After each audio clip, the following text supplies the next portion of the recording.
President Biden says he's optimistic, but the mood of the Democratic Party is anything but. Even those who are not openly calling for him to leave the race are voicing concerns about his shaky standing in the polls. Now, in this press conference, Biden took questions about calls for him to leave the race, but tried to focus his answers on policy instead of the controversy that surrounds him. In his opening remarks, the president touting the strength of NATO's alliance after a week-long summit in Washington, and went after his opponent, former President Trump's stance on foreign affairs, the economy, and immigration.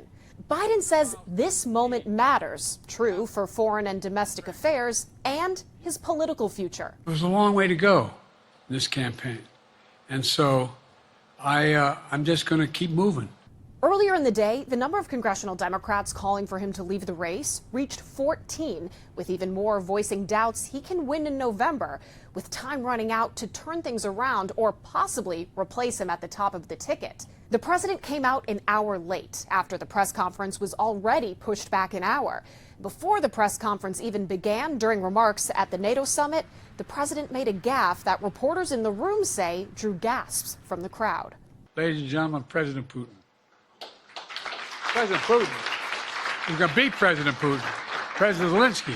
And later, instead of saying Vice President Harris's name, I wouldn't have picked Vice President Trump to be vice president, but I think she was not qualified to be president. She is qualified to be president. That's why I picked her. Biden explaining why he's adamant that he'll remain the Democratic presidential nominee. I'm not in this for my legacy. I'm in this to complete the job I started.